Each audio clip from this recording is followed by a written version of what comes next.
आपको पता है पहला self help book shelf help 1859 में सैमुअल स्माइल्स ने लिखा था। वो उस जमाने में काफ़ी फेमस था और उसके बाद से हमने बहुत सारी सेल्फ हेल्प बेस्टसेलर्स देखी हैं।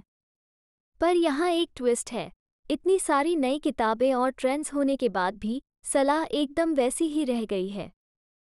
पहले भी सेल्फ हेल्प से पहले मार्कस ऑरेलियस और बेंजामिन फ्रैंकलिन जैसे महान लोगों ने ऐसी ही एडवाइस दी थी। तो इमेजिन करो, मैं आपके लिए कोर एडवाइस तोड़ दूं। हिस्ट्री के बड़े हित वाले लोगों की रिसर्च करके ये टाइमलेस विजडम आई है जो हमेशा वापस आती है। चलो कंडेंस्ड सेल्फ हेल्प का डोज लेते हैं।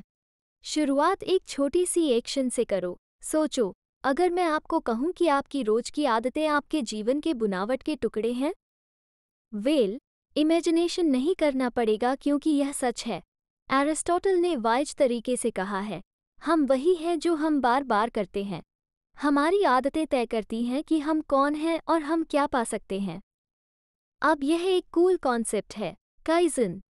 यह एक जापानीज फिलॉसफी है जो ये सजेस्ट करता है कि आप अपनी आदतों में छोटे, कंसिस्टेंट चेंजेस करो। आप सोच रहे होंगे, फिर सब कुछ एक साथ क्यों नहीं बदलते? ट्रस्ट में मैजिक छोटे कदमों में छुपे है। क्या आपने मिनी हैबिट्स सुना है 2013 में? ये बस ये कहता है कि आप अपनी डेली प्रैक्टिसेस को इतना छोटा बनाओ कि फेल होने का चांस ना हो।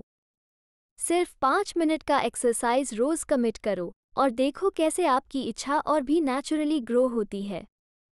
और फिर आया एटॉमिक हैबिट्स 2018 में, जिसमें बताया गया कि किसी भी चीज़ को सिर्फ 1% इम्प्रूव करना बड़े समय में आपको आश्चर्यजनक तरीकों से आगे ले जा सकता है। मैजिक रेपिटेशन में है। सोचो आइए इस बारे में, अगर आप एक छोटी सी एक्शन को कंसिस्टेंटली रिपीट करते हैं तो वो ऑटोमेटिक हो जाती है। खुद से प्यार करने की शक्ति, जैसे एक खिलते हुए बगीचे को देखभाल की ज़रूरत होती है, वैसे ही खुद से प्यार आपके मन को पोषण देता है। सेल्फ लव को प्रायोरिटी देने से आप हमेशा चैलेंजेस फेस करने के लिए तैयार रहते हैं और आप बेहतर चॉइसेस कर पाते हैं, जिससे आप जिंदगी में गलत डिसीजन से बचते हैं। जैसा कि रूपोल ने समझदारी से कहा है, अगर आप अपने आप को नहीं प्यार कर सकते तो दूसरे कैसे कर सकते हैं? इस बारे में यह है कि हमें अपने आप से एक मीठा और सहयोगी रिश्ता बनाने की ओर जाना चाहिए, अपनी कीमत को मानने की और अपनी ताकत और कमियों को गले लगाने की ओर।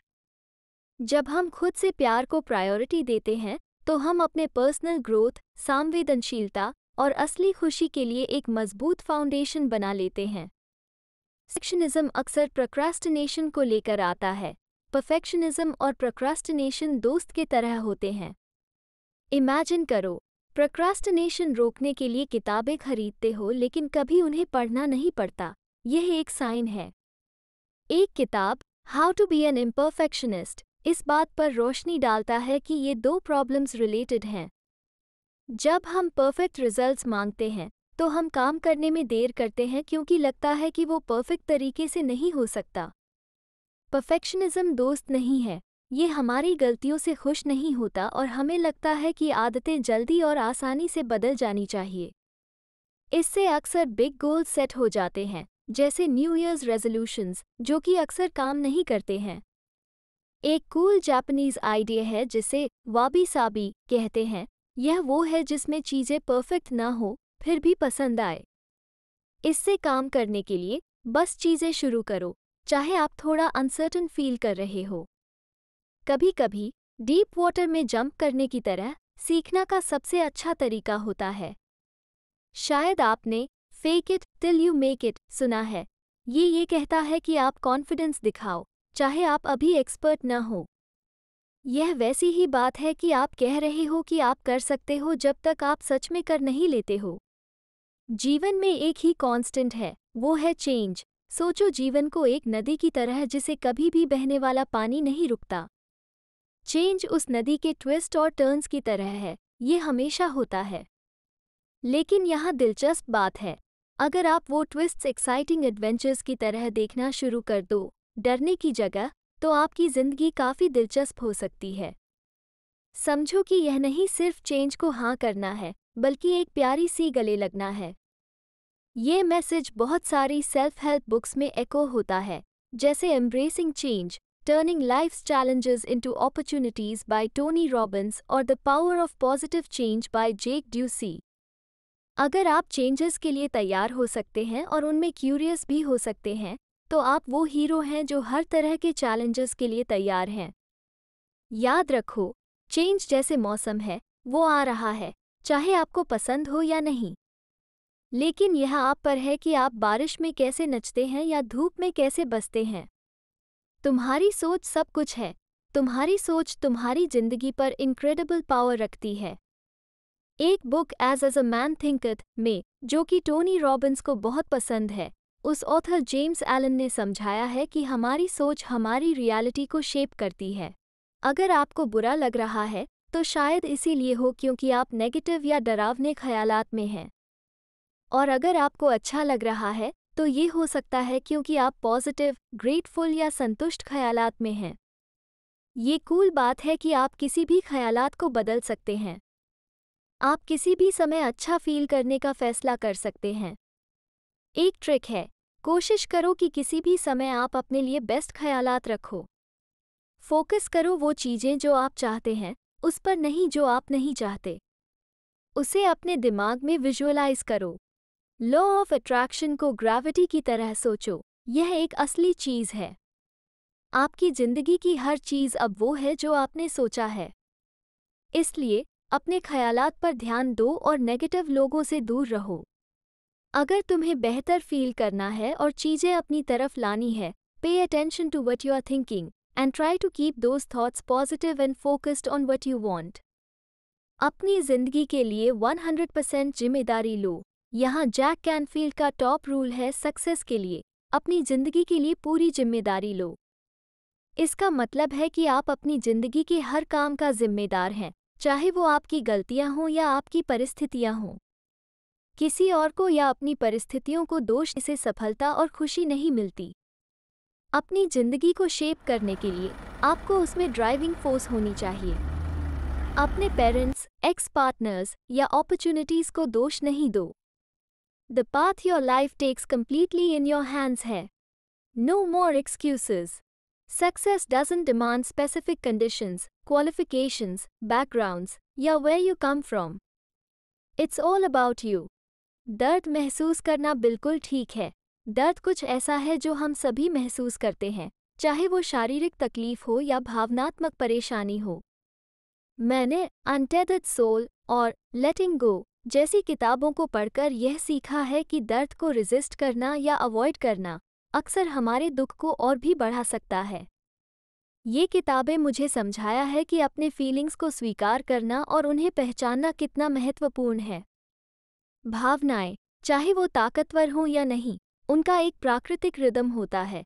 आमतौर पर लगभग 90 सेकंड्स तक रहती हैं, फिर वो बदलने लगती हैं।